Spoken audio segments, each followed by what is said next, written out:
Hello and welcome to all of you in my channel Blue Chip Finance. In this video we will discuss about the paper of Advanced Financial Accounting BCom 2, and specific topic which we will discuss in this video is related to Advanced Final Accounts, and the question we will discuss is 2014 Punjab University. So question is that Usman Mir and Company Sargodha, with an authorized capital of rupees 10,000,000 or simply 10 lakh divided into 1 lakh shares of rupees 10 each, on 31st December 2010, 50,000 shares were fully called and paid up. The following are the balances taken from the ledger of the company on 31st December 2012. Sorry, it is 2012 instead of 2010. Okay, right, it is 2010. So दिसंबर 31 2012 को ये balances दिए गए हैं trial balance की शक्ल में, जिसमें stock, sales and many other balances given here. तो तीन चीज़ें हमने बनानी हैं: trading, profit and loss account, profit and loss appropriation account और बैलेंस शीट. चार चीज़ें. तो सबसे पहले अगर हम फेवरेबल बैलेंसेस की बात करें तो ओपनिंग स्टॉक 1 लाख, ये कहाँ पे ट्रीट होगा जी? ट्रेडिंग की डेबिट साइड के ऊपर. उसके बाद सेल्स है, ये ट्रेडिंग की क्रेडिट साइड के ऊपर ट्रीट होगा. परचेजेस ट्रेडिंग अकाउंट की डेबिट साइड के ऊपर ट्रीट होगा. वेजेस ट्रेडिंग अकाउंट की डेबिट साइड के ऊपर ट्रीट होगा. जितने भी डायरेक्ट एक्सपेंडिचर्स हैं, आपके कैश आउटफ्लो हो रहा है जिसके नतीजे में डायरेक्ट नेचर में, तो वो ट्रेडिंग की डेबिट साइड के ऊपर ही जाएंगे. और जितना कैश डायरेक्ट कैश इनफ्लो है वो आपका ट्रेडिंग की क्रेडिट साइड के ऊपर जाएगा. तो इसमें से स्टॉक डेबिट साइड के ऊपर ट्रेडिंग में, सेल्स क्रेडिट साइड के ऊपर ट्रेडिंग में, परचेजेस जो चीज़ें आप ख़रीद रहे हैं, रॉ मटेरियल वगैरह, वो आपका डेबिट साइड के ऊपर ट्रेडिंग में जाएगा. वेजेस ये आपका डायरेक्ट एक्सपेंस है, ये भी डेबिट साइड के ऊपर. डिस्काउंट अलाउड ये और डिस्काउंट रिसीव्ड, इनका ताल्लुक, और insurance, salaries, rent, general expenses, इन सब का ताल्लुक प्रॉफिट एंड लॉस अकाउंट के साथ है. ये इनडायरेक्ट नेचर के एक्सपेंडिचर्स हैं. तो डिस्काउंट अलाउड पैसा आपके पास से जा रहा है तो ये डेबिट साइड के ऊपर आएगा 8400. डिस्काउंट रिसीव्ड, आप रिसीव कर रहे हैं तो ये पैसा आपके पास आ रहा है तो प्रॉफिट एंड लॉस की क्रेडिट साइड के ऊपर जाएगा ये. इंश्योरेंस अप टू 30 जून 2013. देखें, इंश्योरेंस जो है नॉर्मली 1 साल के लिए पे की जाती है. तो हम ये फाइनेंशियल स्टेटमेंट्स बना रहे हैं 31 दिसंबर 2012 तक.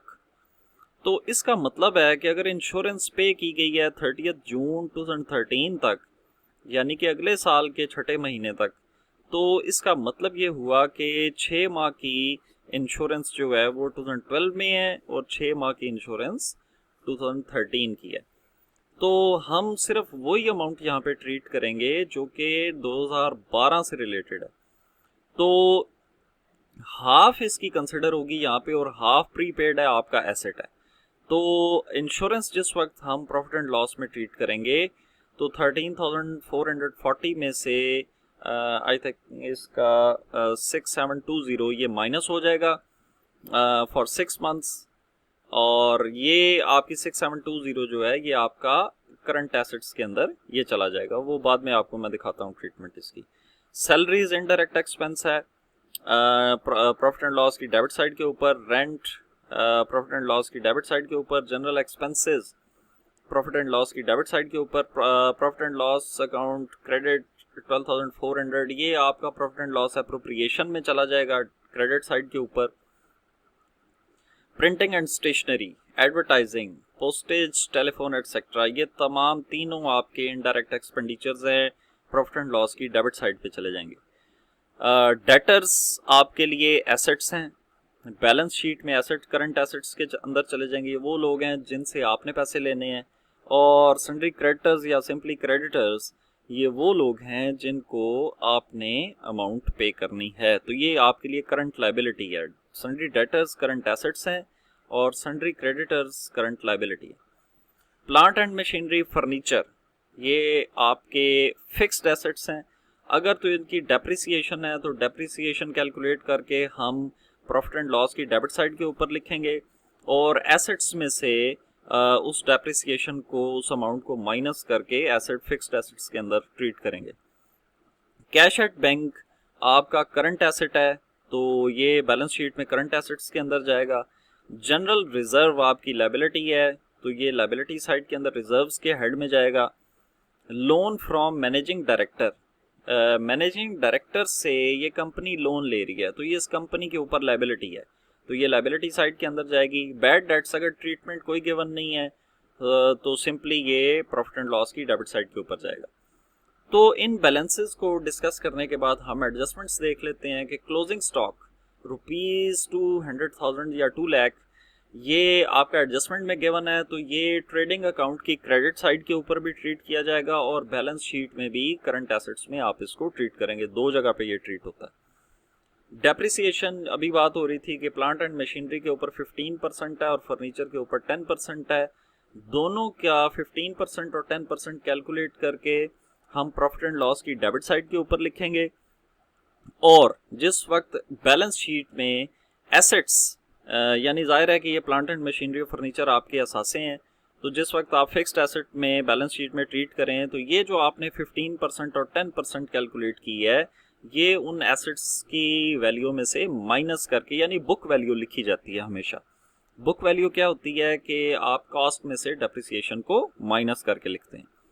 आउटस्टैंडिंग एक्सपेंसेस, ये वो एक्सपेंसेस हैं जो आप पे ड्यू हो चुके हैं लेकिन अभी तक आपने पे नहीं किए, तो ये रिस्पेक्टिव हेड्स के अंदर ये एक तो ऐड हो जाते हैं। 10,400 ये वेजेस में ऐड हो जाएगा ट्रेडिंग में डेबिट साइड पे, और ये आपके ऊपर लायबिलिटी भी है इसको पे करना, तो ये दो जगह पे ट्रीट होगा। सैलरीज भी बिल्कुल उसी तरह आपके ऊपर आउटस्टैंडिंग लायबिलिटी भी है और ये सैलरीज में 37,000 में ऐड भी हो जाएगा और लायबिलिटी साइड बैलेंस शीट में भी ये करंट लायबिलिटीज में ट्रीट किया जाएगा। सिमिलरली रेंट 1200, ये आपका रेंट में ऐड हो जाएगा 12,000 में और प्रॉफिट एंड लॉस में डेबिट साइड पे, और ये 1200 आपके ऊपर लायबिलिटी है, ये आप लायबिलिटी साइड में करंट लायबिलिटीज में भी लिखेंगे। Dividend at 5% on paid up share capital to be provided, ये प्रोपोज डिविडेंड है, शेयर कैपिटल का 5% आप कैलकुलेट करेंगे और ये आप दो जगह पे ट्रीट करेंगे जी। एक तो आप ट्रीट करेंगे profit and loss appropriation account की डेबिट साइड के ऊपर और दूसरे नंबर पे इसको ट्रीट किया जाएगा बैलेंस शीट में लायबिलिटी साइड के ऊपर। तो अगर आप इसको ट्रेडिंग को देखें तो वही बातें जो डिस्कस हो चुकी हैं, opening stock, purchases, wages, add outstanding, और क्रेडिट साइड पे देखें क्लोजिंग स्टॉक और सेल्स, और इनका डिफरेंस जो है आपके जो रेवेन्यूज हैं, डायरेक्ट रेवेन्यूज और डायरेक्ट एक्सपेंसेस का जो डिफरेंस है 1,99,600, ये ग्रॉस प्रॉफिट है, ये ट्रांसफर हो जाएगा जी प्रॉफिट एंड लॉस की क्रेडिट साइड के ऊपर। और उसके बाद जितने भी आपके इनडायरेक्ट एक्सपेंडिचर्स हैं जो हम ऑलरेडी डिस्कस कर चुके हैं, अभी डिस्काउंट अलाउड है, इंश्योरेंस इसमें से प्रीपेड को लेस कर देना है आपने, और सैलरीज इसमें add outstanding, rent add outstanding, general expenses, ये डेप्रिसिएशंस फर्नीचर की और प्लांट एंड मशीनरी की विद कैलकुलेशंस लिखी हुई हैं, bad debts, printing and stationery, advertising, postage, telephones etcetera, ये तमाम आपके इनडायरेक्ट एक्सपेंडिचर्स हैं। और क्रेडिट साइड के ऊपर डिस्काउंट रिसीव्ड आपका इनडायरेक्ट रेवेन्यू है, तो रेवेन्यू साइड बड़ी है और जो एक्सपेंडिचर साइड है वो कम है, तो डिफरेंस आपका यानी जो इस साल का जो प्रॉफिट है 52930। तो अब हम तीसरे स्टेप के ऊपर बढ़ेंगे जिसके अंदर profit and loss appropriation account में एक तो प्रीवियस प्रॉफिट जो कि इधर ट्रायल बैलेंस में गिवन है 12400, और एक ये करंट प्रॉफिट जो आपने कैलकुलेट किया 52930, ये दोनों क्रेडिट साइड के ऊपर आ जाएंगे। और इन प्रॉफिट्स के बीच में से आपने क्या पे किया है या करना है, तो प्रोपोज डिविडेंड जिसकी अभी मैंने बात की थी कि आपके जो शेयर कैपिटल है 500,000 का उसका 5% जो है प्रोपोज डिविडेंड है, और ये आपका जो बैलेंस है ये अब फाइनली ट्रांसफर हो जाएगा बैलेंस शीट के अंदर, ये रिजर्व्स के अंदर। और रिजर्व्स के अंदर एक तो प्रॉफिट एंड लॉस आपका आ गया और एक जनरल रिजर्व आपका आ गया। जो इशूड सब्सक्राइब्ड और पेड अप कैपिटल है वो ओनली 5 लाख है, जबकि ऑथराइज्ड कैपिटल 10 लाख था। ये कभी भी बैलेंस में काउंटिंग में इसको काउंट नहीं किया जाता, that is why it is underlined. उसके बाद लॉन्ग टर्म लाइबिलिटीज़ कोई नहीं है। करंट लाइबिलिटीज सन्ड्री क्रेडिटर्स हैं, लोन एक जो मैनेजिंग डायरेक्टर से लिया है, फिर प्रोपोज डिविडेंड ये जो अभी हमने ये कैलकुलेट किया है, क्योंकि ये प्रोपोज्ड है। ये लाइबिलिटी में क्यों लिखा है कि ये प्रोपोज्ड है, ये अभी एक्चुअली पे नहीं हुआ। ये एनुअल जनरल मीटिंग के अंदर ये सिर्फ प्रोपोज किया गया है, तो जब ये पे होगा, जब हो जाएगा तो इसको लाइबिलिटी से निकाल दिया जाता है। उसके बाद आउटस्टैंडिंग थे 3, ये हमने लिख दिए, तो इसकी लाइबिलिटी साइड है 731170।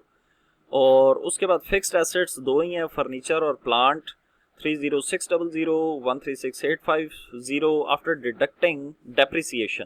डेफर्ड कॉस्ट या प्रिलिमिनरी एक्सपेंसेस इसके कोई नहीं है।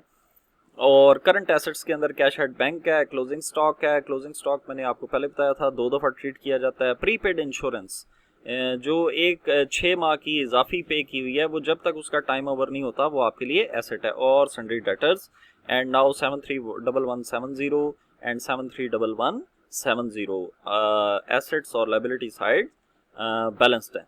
So thank you very much. Practice करें इस क्वेश्चन की और अगले क्वेश्चन के अंदर फिर आपसे